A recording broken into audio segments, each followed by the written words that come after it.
Decorreu na tarde desta terça-feira, no auditório Dr. José Baiolo Pacheco de Amorim, no campus do IPT, a cerimónia de abertura solene do ano letivo 2018-2019, com a habitual realização do já tradicional cortejo académico. O presidente do IPT, o professor Dr. Eugênio de Almeida, iniciou a cerimónia com uma breve intervenção naquela que foi a sua última como presidente da instituição. Eugênio de Almeida, que fez uma reflexão sobre aqueles que vão ser os desafios futuros colocados ao IPT, começaria por referir esse facto, recordando as razões que o levaram a assumir a presidência do Politécnico. Esta é, seguramente, a minha última intervenção numa sessão solene de abertura do ano letivo na qualidade de presidente do IPT. E tal como há um ano atrás aqui o referi, continuo convicto de que não me cabe a mim, enquanto presidente, fazer um balanço da minha situação. Competirá, se assim o entenderem, fazê-lo, à comunidade académica do IPT, aos meus colegas, funcionários, alunos, à sociedade que nós servimos. Assumi as funções que agora me preparo para deixar, tendo por base um conjunto de princípios e convicções, e por considerar ser um dever cívico, democrático, lutar por elas, depois de as expor e discutir perante o Conselho Geral e a comunidade académica do nosso Instituto. E é por isso, por ter convicções, que penso dever fazer neste momento, mais uma vez, em vez de um balanço sobre o passado, uma breve reflexão sobre desafios que a nós, comunidade académica, e à nossa instituição se irão colocar. Nestes últimos 20 anos, em que desempenhei funções, primeiro como diretor da Escola Superior de Tecnologia de Abrantes, posteriormente como vice-presidente do IPT e mais recentemente como presidente, o nosso país e o mundo transformaram-se profundamente. Não me interessa agora aqui falar de aspectos teóricos ou abstratos dessa transformação, mas de uma outra transformação concreta que afetam e poderão vir a afetar a vida do nosso Instituto e da região onde existimos. Como, por exemplo, a informação. Está hoje muito mais disponível e é muito mais ubíqua. Ou os efeitos da competição global e a insegurança que nos traz, para a qual estamos todos muito mais despertos. Ou ainda percebermos que continuamos a viver, ou nunca deixamos de viver, num país profundamente assimétrico, com dois modos de vida completamente distintos, um no litoral, outro no interior, um ou outro mais ou menos inclusivo. O que não deixa de ser curioso, porque a evolução das sociedades e a qualidade de vida que ambicionamos tem sido, ao longo dos tempos, o resultado dessa tensão milenar entre mecanismos de inclusão e mecanismos de exclusão. E neste âmbito do ensino superior, é reconhecidamente um dos elementos estruturantes desses mecanismos de inclusão, seja pela via do conhecimento, da liberdade, pela diversidade ou pela complementaridade com outros elementos do sistema, conduzindo a espaços livres de aprendizagem, à inovação, a novas soluções para a evolução do próprio sistema. Em meu entender, a proximidade entre a oferta formativa do IPT e as necessidades de produção regional é um dos maiores contributos que o IPT pode dar para a consolidação dos mecanismos de inclusão. E neste âmbito, o desafio para o IPT passará pela capacidade de, em interação com os restantes atores locais e regionais, organizar os seus recursos e processos de forma a contribuir para a minimização do hiato entre a oferta formativa e as necessidades do sistema produtivo existente, procurando naturalmente contribuir para a sua própria transformação.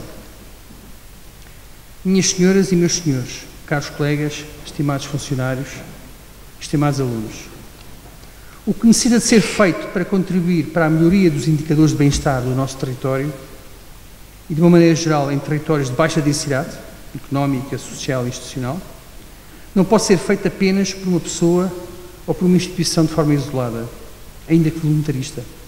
Nem pode ser feito fora do contexto económico, social, cultural, institucional específico que fazemos parte. Os municípios, as instituições de ensino superior, as escolas secundárias, as empresas e outras instituições presentes no território têm de olhar para si próprias e perceber que a sua função não se esgota nas suas tarefas do dia-a-dia e que não existem sozinhas para si mesmas. Todas estas organizações só fazem sentido e só são confiáveis, viáveis e sustentáveis se pensarem a sua existência como fazendo parte de um território em que vivem populações que têm de servir, proporcionando-lhes melhores condições de vida, materializadas em mais e melhores opções de educação, formação, saúde e emprego. Seguiu-se a intervenção do Presidente da União Associativa de Estudantes do Instituto Politécnico de Tomar, Rodrigo Gonçalves, que se dirigiu aos novos alunos que este ano ingressaram no IPT.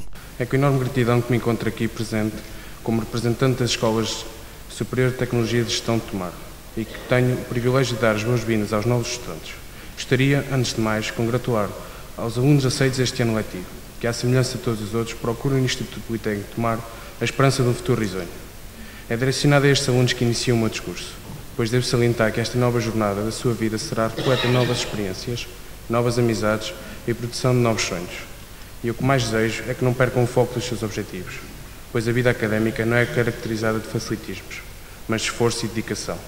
O corpo docente estará cá para nos mostrar o caminho a seguir, mas serão as nossas pernas a segui-lo.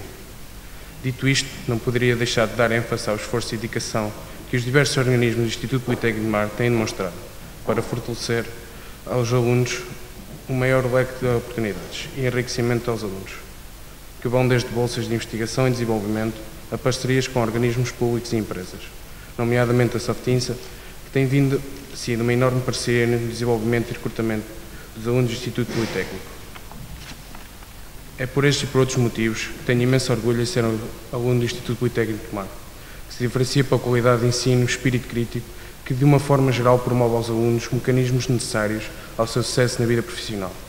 Para os alunos que esperam que este ano seja um ano de finalização dos estudos e entrada no mercado de trabalho, anseio pelo seu sucesso, esperando que encarem este ano com uma força renovada e uma visão sólida do que pretendem para o seu futuro, pois todos sabemos que a falta de confiança nas suas capacidades e o sentimento de falta de competência é o maior obstáculo a serem bem-sucedidos. Finalizo então a minha pequena intervenção desejando a todos os alunos boas aulas e muito estudo, aos professores paciência e a todos uma forma muito de consciencialização do seu propósito. Do programa da cerimónia constou ainda uma alocução proferida pelo professor Dr. Eduardo Beira, membro do programa MIT Portugal, intitulada Entre a Razão e a Experiência, Ciência, Tecnologia e Profissões. Proponho-me partilhar convosco alguma da minha reflexão pessoal sobre o que é conhecer, aprender e sobre políticas públicas do ensino superior. Como, enfim, na simpática introdução que me fizeram, perceberam, eu tenho um passado misto de profissional de gestão de empresas mais ou menos tecnológicas, geralmente na área da guita, na área financeira, embora eu seja engenheiro não praticante, engenheiro químico não praticante já agora. E, portanto, partilhar uma reflexão pessoal desta minha vida profissional e também da minha vida académica, em que basicamente primeiro na Faculdade de Engenharia do Porto, depois na Universidade do Minho e depois ultimamente nesta iniciativa relacionada com os Politécnicos. Tomarei por isso a liberdade de falar um bocado mais de filosofia. A filosofia é dita ser estratosférica e pouco aplicável. Não é essa a minha opinião. Cada vez mais gosto de filosofia, cada vez mais me sinto realizado a ler os filósofos, cada vez mais me sinto inspirado para a minha vida no mundo da vida, e mundo da vida é uma palavra, é uma expressão fenomenológica que eu vou usar várias vezes ao longo da minha apresentação, cada vez me sinto mais inspirado por isso.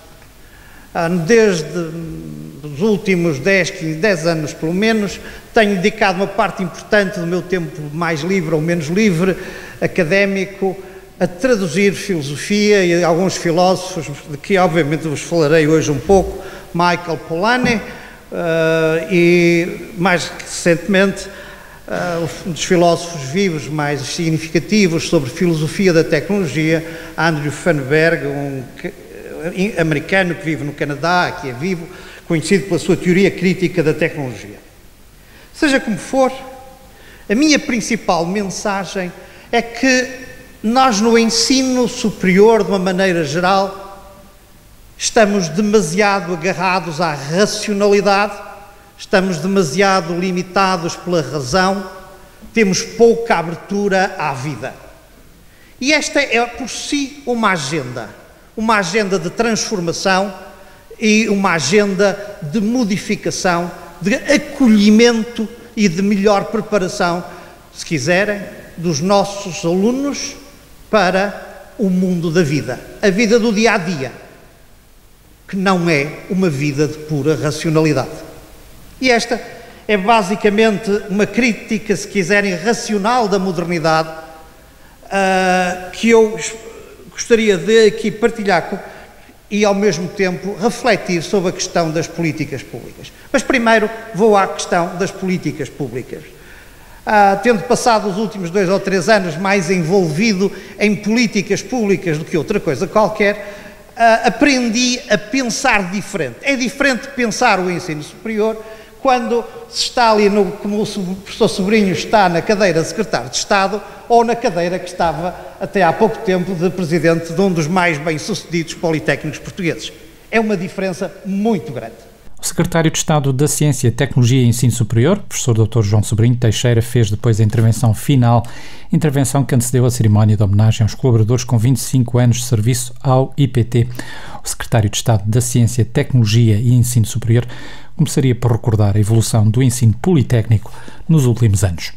O ensino superior, e em particular o ensino politécnico, este politécnico, está numa posição, numa realidade que não estávamos há anos atrás. Mas ando muito tempo, percebi que há coisas que tem que se continuar a lutar, a afirmar e, sobretudo, como dizia o professor Eduardo Beira, a defender os valores. E muitas vezes, quando se pensa que uma coisa está consolidada, ela está em perigo. Aliás, queria-vos dizer que quando os sistemas estão estáveis, estão caducos. E, portanto, tem que ser na felicidade, na angústia de nunca conseguimos atingir aquilo que queríamos, que nos temos sempre que balizar. Nessa altura, o professor Eugénio estava angustiado, como eu próprio, que era presidente do CSISP, estava um bocadinho em cima aquilo que se chamou durante muito tempo e que bem feito pode ter algum retorno, que era a chamada racionalização da rede. E a racionalização da rede determinaria que a lógica das coisas seria sobretudo um esvaziamento daquilo que era o ensino superior, de que havia ensino superior a mais e de que esse ensino superior a mais estava sobretudo ao longo do território. Porventura, nessa altura, mais difícil que esta intervenção foi a intervenção que tive de fazer em Oliveira do Hospital. Exatamente seguindo a mesma lógica, enfrentando, enquanto presidente do CSISP, acompanhado pelos meus colegas, acompanhado pelos autarcas e certamente pelo território, a defesa do que era o ensino superior. E percebendo que naquela altura posso não ter sido popular para alguns dos próprios colegas, mas que era a obrigação, de facto, defender esse sistema. E o Eugénio convidou-me para vir aqui, como presidente do CSISP, e fazer aquilo que se chama uma oração de sapiência. E a mim foi, sobretudo, uma oração de acreditar e de defender aquilo em que acreditava. E ainda bem que o fiz, e ainda bem que todos aqueles que aqui estiveram e acreditaram também nisso, porque hoje estamos, certamente, numa posição diferente. Imagine-se o que é que, porventura, isso tinha, o que é que teria sido, quando na altura se vinculava que íamos ter cada vez menos alunos, que o sistema era excedentário, que o país não conseguia aguentar toda esta realidade e, portanto, na altura, de facto, estávamos com um temor grande do retrocesso, que era o ensino superior. E isso não representava um retrocesso para as instituições. Se querem um conselho, nós nunca nos devemos... A última abordagem que tem que ser feita quando se faz alguma coisa é pensar em nós ou nas nossas instituições. Nós só valemos na medida em que temos utilidade e em que os outros acham que nós valemos a pena. E hoje, felizmente, estamos num momento diferente, o que significa, e eu vou dizer, que não podemos relaxar, porque, como eu disse, quando o sistema está estável, está caduco. De facto, o que o ensino superior conseguiu evoluir e já na altura representava para o país e para a qualificação dos portugueses é algo impagável. Ainda bem que na altura aqueles que acreditaram fizeram valer. Hoje não se fala de termos ensino superior a menos, Hoje pouca gente fala sobre o que é que representa e qual é o custo desta rede de ensino superior para o país. Hoje fala-se muito no que ela vale para o território e, mais do que isso, fala sobretudo no que ela vale para a qualificação dos portugueses. E para a qualificação dos portugueses, em primeiro lugar, para a democratização verdadeira do que foi e deve ser a evolução da nossa própria democracia. Mais do que nunca, a verdadeira igualdade bem pela igualdade do acesso à cultura, que é bem pela igualdade do acesso ao exercício, à cidadania, a ter noção dos deveres e dos defeitos. Isso é, sobretudo, determinado pela igualdade à qualificação, ou seja, pela democratização no acesso ao ensino superior. E esta foi e será a pedra de base do nosso ensino superior. Por isso eu digo que o ensino superior, quando for feita a análise da história, para além da nossa história ou da história do Eugênio ou do Pires da Silva, vai ser feita com toda a certeza como uma das maiores obras do pós-25 de Abril. De facto, a grande evolução que o país teve em termos tecnológicos, mas sobretudo a grande evolução que o país teve para a qualificação e para a igualdade dos portugueses. Temos mais um desafio, também se não tivéssemos desafio não valia a pena, a vida só vale a pena com desafios, que é, e honra seja prestada aos politécnicos, perceber que hoje em dia a qualificação e o acesso não são determinados apenas pela visão clássica do acesso determinado pelo gabinete de acesso, mas é determinado, de facto, pela capacidade de gerar inclusão para um conjunto alargado de jovens e para um conjunto alargado de adultos. E é um dos problemas que Portugal tem, é que nós, porventura, estamos a conseguir uma grande qualificação através da nossa juventude. Como sabem, havia uma determinação da União Europeia que dizia que no ano 2020 devíamos ter 40% da nossa juventude, da população situada entre 30 e 34 anos. O conceito de juventude também vai aumentando à medida que aumenta a longevidade. E, portanto, estou a ser simpático com muitos de vós neste conceito de juventude.